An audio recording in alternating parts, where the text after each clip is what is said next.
Welcome to DaleDC, the brand new weekly show coming to you from right here at Audi Field. And I'm your host, Chad Ricardo. Every week, we're bringing in a rotating lineup of heavy hitters, writers, artists, players, coaches, and DMV stars. If it's black and red and it's fun, it lives right here. Up first, straight from the locker room, we've got DC United's own Nikola Markovic. We've got some breaking news to get into right away. Then we're going to go deep on Saturday in the locker room and what this team is carrying into New England. Then, DMV's own DJ Little Bacon Bear is sliding through. She's the woman behind the music at Audi Field on match day, the soundtrack to your Saturdays. Setting the vibe, keeping the energy alive, and she's going to take us inside what it's like for her on match day. That's what I'm talking about here at DaleDC. Now, we got my main man, Nikola Markovic, joining us on the show. Nico, first of all, welcome to DaleDC, and thank you for taking a moment with us. Thank you, man. I appreciate it. Now, what does it have to be like? Because obviously, first overall pick in that MLS Super Draft, what is that like, being that good at something that you're the number one overall? I've never been that good at anything, Nico. No. I mean, look, it's a special feeling. I didn't expect to be drafted number one overall. You know, you always hope for it. Yeah. You always, try to be in the top. But honestly, being number one was a beautiful surprise. And, I was with my family, so it made it even better. I love it. I love it. We want to begin with a little bit of news to catch up. Of course, we know that in last match that Sean Nealis went out with what the team called a shoulder injury at that point in time. Now, he has had surgery since that point. I want to know from you, how's Sean feeling? What's his status from what you've heard thus far? I mean, look, honestly, Sean is, I consider him as one of my mentors on the team. Wow. So I called him after the game. I also called him after the surgery just to make sure he's all right. But, it's the guy had surgery. He's doing all right. He's in good spirits. Yeah. And, just ready to come back and do his thing. I got to ask you, from a player's perspective, because that was supposed to be Sean's moment, like this was his opportunity. He was getting a chance to step up on that big stage. So then to go out with injury like that, from a player's perspective, how frustrating is that? Honestly, it's like, those movies at the start where like the person gets the opportunity and like messes it up, or not messes it up, Right. but something happens. Sure. It's really like the start of a movie, and then we can like record his recovery and his comeback. But it is incredibly frustrating. You have your first start with the team, you're new in, you really want to prove yourself, you're going all out on every challenge, and then that happens. It's just part of life. Yeah, I think that for us old people, we call that a minor setback for a major comeback. That's what us old people call that. There you go. That's what they say. Well, speaking from that vibe, last Saturday's match, not exactly the match that this DC United team would have loved to have had. Of course, that 4-0 loss at the hands of FC Dallas. From your perspective, not being on the pitch, but being able to see it, what was that like? It was hard. It's a hard watch, especially when you're seeing your teammates, go through a hard time. We're all part of the team. Everybody felt it, the fans. Yeah. It was just one of those days, and I think what matters most here is our reaction. How we're going to react as a team, how we're going to build through this. Because I mean, everybody's got bad days, everybody's got bad games. Now it's just what do you do after them. Sure. I got to ask you, right? Because at halftime, it looked like there was a moment. It looked like there was a spark there. The team came out with a bit of a renewed sense of energy there, and then that third goal happened, and it kind of deflated everything. Yeah, I mean, that's the hard thing sometimes. You're down, so you try to get some momentum going, you get it going, and you're hoping everything goes your way, and then when they put that third one on top of you, like, it's not the easiest thing to bounce back from, And we just got to be better, do better to deal with it. From that perspective, we heard Coach use words such as quit there. We heard team captain say that the squad seemed to give up in the last 15 minutes of the match. These are words that you never want to hear. Yeah. From your perspective, is that what you saw? What's the feel? I mean, I'd agree with them. I think that's what happened a little bit in the game. The guys quit, but I think it's better that it happened early on in the season rather than later on. So just try to get something positive out of it and build on it. What was the locker room like afterwards? Because it's got to be tough, right? It's got to be tough. Yeah, you lose this one. Some of the results not quite what the team has wanted thus far, but this one, 4-0. at home, sold out. Yeah. You know, I know it wasn't great. It wasn't the best vibes at all. You know, we had a team talk with the coach and the guys, you know, the leaders on the team. So that's what I like about it, that we, you know, talked about it right away, because sometimes when you let it simmer, you know, some bad stuff can come out of it. We, you know, went at it straight in the locker room after the game. So to that point, we know that the coach, he seemed to be in the locker room for a while after the game. It took him a while to get back out to the press. What were those conversations like that you all did have? Well, just like you said, he talked about the quitting thing. He said that's unacceptable. He's a big coach on mentality, and, you know, that's our culture, you know, having the winning mindset and believing you can win. So when he sees that on the field, of course, he's going to be unhappy. And also guys, you know, guys took accountability. The leadership group and the team talked about it, and, you know, we just have to deal with it. Now, obviously, this your first year here, but I know that you know the club's history, and last year didn't go the way that this squad would have liked. A couple of years now in a row hasn't gone the way that it's like. Is there any fear, or at least how do you all combat the fear that says, here we go again?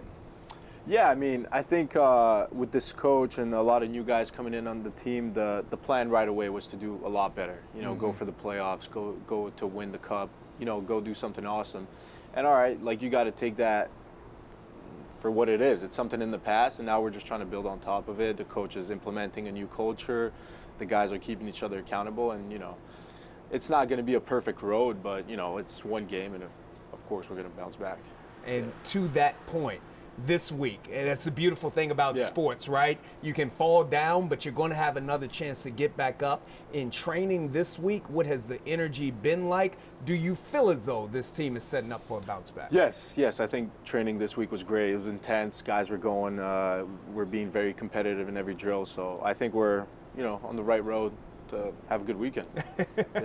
New England on Saturday, Gillette Stadium. Yeah, I mean, this is a big-time thing for people who love both football as well as football playing up there. What do you anticipate from this team? What's the vibes going to be like? How does this team walk away with a W? Well, I mean, look, going to New England, they've had 2 wins, and it was 2 wins at home. So, of course, they have something to prove. They have something to defend. So I think it's going to be an interesting game, because also we're hungry for a win. We need to, you know, show that we can perform at the highest level. So I think it's going to be an interesting matchup. It's always fun when 2 teams are really going at it. 2 teams got to have this victory, right? Yeah. Time to get it done. Of course. Time to get it done. All right, that's enough football now. Now we're going to play a little bit of Let's Get to Know Nico. Is that okay with you? That's all right. Let's do that. Hey, let's start here. Where are you from, and how did you get here? God, that's a good question. Sometimes I wonder myself. I grew up in Canada. I was playing club football pretty much my whole life. At 18, I joined CF Montreal's academy. Yeah. I trained with the first team there. Really? So I saw a little bit, you know, the pro level, what it was like. After that, I headed to college, NC State. Yeah. Great time, and then, you know, got drafted, and here I am.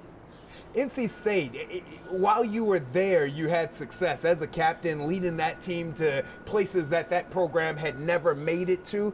If you had one memory that you could look back at that's emblazoned in your mind, what's your fondest memory of some of those runs? I mean, you mean on the field or off the field? I spent about 6 years in college, so I was in college at the best that I could. Let's go for PG-13. Let's go on the field. I mean, on the field was like reaching the final, honestly. It sucks that we lost, but honestly, the game right before that, I've never been on a team that was that connected, honestly. We had the greatest team chemistry. We had great leaders on the team. So, honestly, it felt really special doing something that big with those guys. So, yeah, that's my best memory.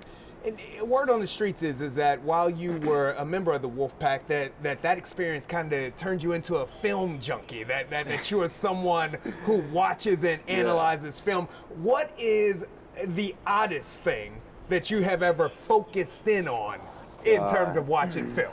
It's a good question. Our coach made us really watch a lot of film every day, 45 minutes at least, honestly. I don't know if it's even film. It's just like when we go visit the away, you know, field when we're traveling, I swear, he'd do like a 360 of the field, and if there was like a hole somewhere, he'd mention it. If the field was a little uneven, it's like, hey guys, be careful. Ball maybe is gonna drop there. So he was very analytical guy, and that's what made him so like special. Well, that's cool because that helps you be prepared for every variable that you might be able to hit on. Knowing every single thing. Was one of their players injured? What's his injury? Can he play right now? Wow. Can he give a full 90? It's like he would look at everything. Wow. Take me inside of the match itself. So you're out there and you're on the pitch. What is the pettiest thing that you've ever done to a striker? Have you ever, any nudging, any trash talk, any your mama jokes? What is the pettiest thing that you've done to a striker while out on the pitch? I think sometimes you kind of try to get in their head, be annoying, pull them, pull their shirt, push them, sometimes step on them. Depends how mean they are. But at NC State, one of the midfielders, Tyler Caden, we would love to talk shit, just make fun of the striker, get in his head every time he missed. Like, we'd let him know. And honestly, it worked most of the time. Just part of the game. That's but, just try to have some fun with it. Let's have some fun. And you're a pretty big dude as well. I don't know if they can notice this right here, but you got a solid 6'2", 6'3" out there, so you're towering over those strikers at that. I try. You do it. You get it done. I try. Every team that I've ever been on, and again, I've never been at the level that you've been at here, but every team that I've ever been on, there's always been like some fashionistas or fashionistas there. The guys that want to be on the cover of the magazine out there. Who has the most swag on this DC United team? You can say you. Feel free, Nico. No. Okay. I'm still learning. I'm still young. I'm trying to mature in my style, so I'm working on it. But I don't know. I think some of the older guys, Lucas is into it, I feel like. Lucas Bartlett, our captain. Yeah.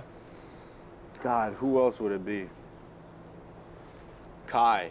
Kai's got a decent style, He's got that? Specific to him as well. Yeah. All right, so Lucas and Kai, all right. That's on the positive side. On the not so good side. Gavin Turner. Gavin Turner. Gavin Turner.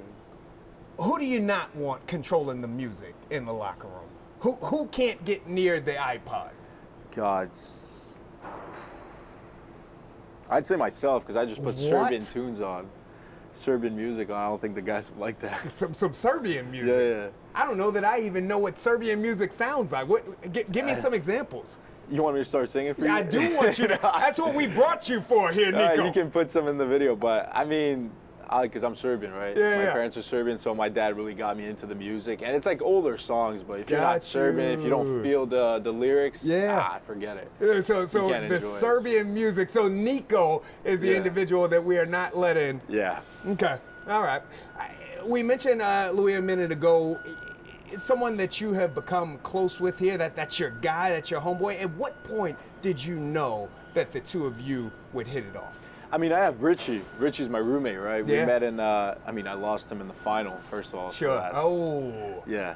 And then we both get drafted here. So in preseason, we're together, and now we're living together. So, yeah, I'd say it's pretty much who I'm closest with. Now, Richie. So Richie's the guy. And so that was a result of the college and then coming together here. How'd you get over that? You got over we were combatants to now. It took me a little while, but like in training, sometimes I think we let the steam off. We went at each other a couple times. And I think that just made it nicer now. I love it. I love it. Here at Audi Field, of course, we know that the match day experience here is something that's special. We got all the vibes that are going on. Bacon Bear is going to be joining us next on the show. So what I need to know from you is when you're walking out, when you're walking on the field, when you're warming up, what songs really get the team going? God, I'm into house music, honestly. Come on now. College got me into house music. So that honestly gets me going. Yeah. But yeah, also I got to give a props to the fans last game. I think it's unfortunate that the game went the way it did, but honestly, it was sold out and the fans were going crazy. You know, so props to them, honestly. No, I love it. I love the supporters here at Audi. I'll get you out here on that with this here. What is your message to this fan base? Because they're passionate, they absolutely love you all, and better days are coming than the last one that they saw. What's your message to the fans? I mean, just keep showing up, honestly, because I know we're going to keep showing up and keep, striving to do better. So if they keep doing that and we do better, I think we can have a very special season and special connection with them. I think the special season is cooking up, and a lot of that, Niko Markovic, is going to be due to you. Thank you so very much, my brother. Welcome to the city. Thank you very much. Niko Markovic, we're coming back with Little Bacon Bear. It's DaleDC.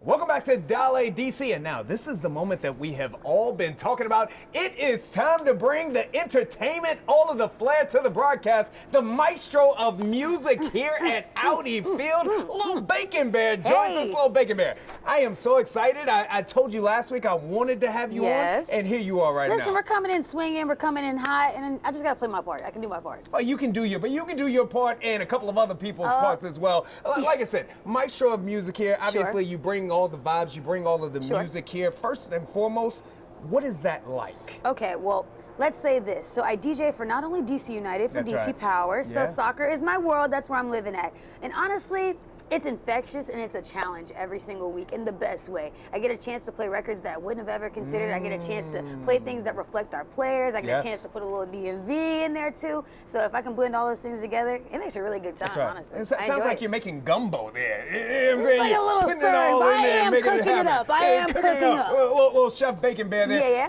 What's your match day routine? Because that can't be easy. Honestly, it is pretty easy. I let the weather follow me. If the sun is out, we play things towards the sun. I'm playing to the energy of the people that are going to be joining us at Audi Field. So if I know we're playing against Miami or we're playing against Dallas, we're not playing nothing from their state. It's not about them. It's about DC United. So I put a little bit of extra us in there. My game day preparation is mostly just staying relaxed, staying cool, because I don't want to say I'm part of the team in any way, in that type of way, but the ambiance that I carry in there, I have to be level-headed so that my players are also that, so we can send the energy up. We can get to the height where we need to be, so at the time we get to kick off, we are where we need to be. We're cruising, altitude. So here's the question I gotta ask you, right? Because you don't know this, but I have some entertainment music experience myself. Been an MC in this space for 18 years here. So my question for you, right? When you're putting together music, do you go by you're reading the crowd, or do you lead the crowd where you want to go? How do you do that? I don't know if this is a secret, but I don't plan. I don't plan any of it. There we go. I don't plan. I don't put the set list together or anything like that unless we have something that is player specific, because sometimes we do player playlists where the players get to submit their songs and we play something specific of them. But for me, I go with the vibe of the room, because really every different crowd is different. If the game is heading downwards, we need to turn the energy back up because it's halftime. We got to send everything back up. So I play to the crowd of what I can anticipate. I go with the looks and the faces. If we see a lot of young people in the building, big guy. Hey, big guy. Big guy. You get it? It's like, you know, SpongeBob song. Exactly. So you cover all your bases. SpongeBob, big guy, pants okay. We didn't do that. We didn't do that. Exactly. But that said, at Audi Field, I really do try to cover all my bases, because there's so many different types of people that end up here in Audi Field. And for some people, it's their first time ever stepping in the building. And I want to make sure I'm setting the temperature and the vibe just right for them. Wow. Some people will come back because of the music. I'm not going to lie. Atmosphere, the vibes that are created there. Yeah. You talked about it last week. 4-0.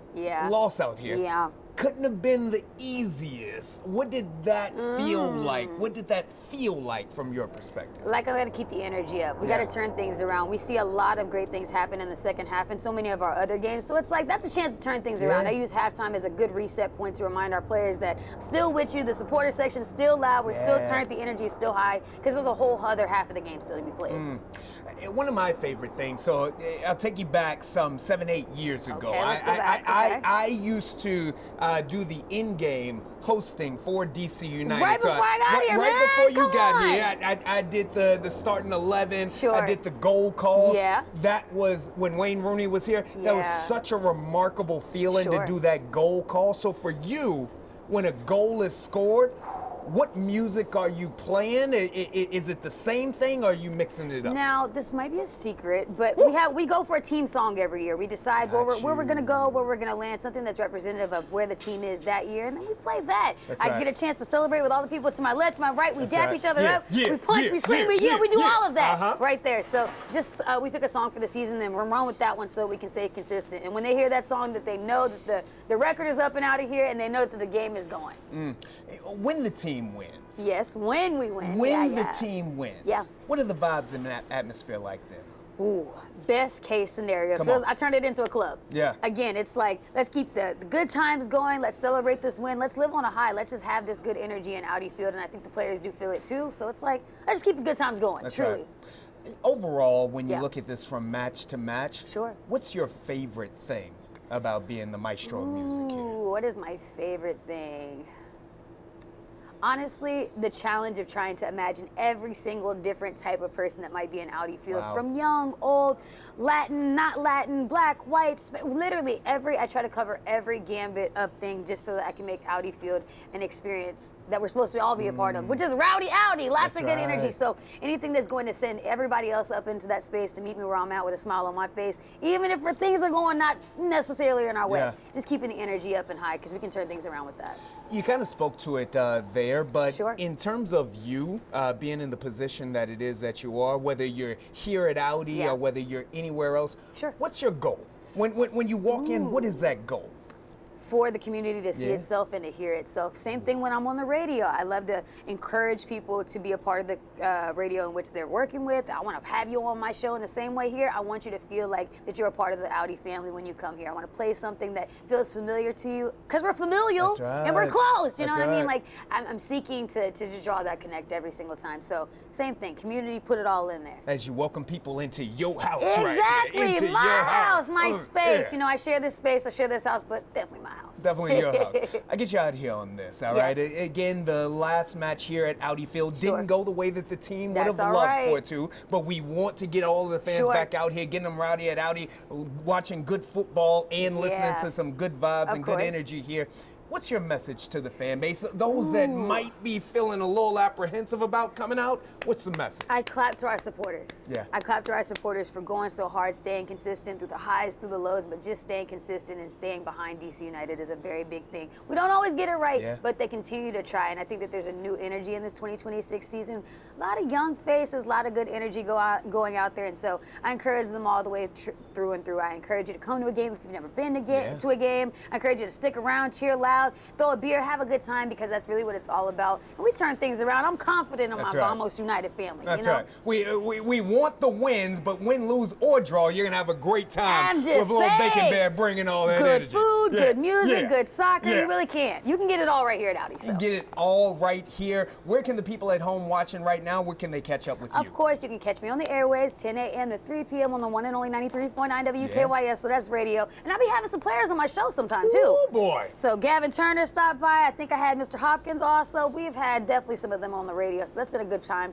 But if you want to follow me, that's at Little Bacon Bear, Little. Got to put the whole thing. Come on. Bacon Bear and at littlebaconbear.com. And definitely catch me at the next game. We're right here at Audi. Come say hi. I don't bite, well, that hard. Well, there.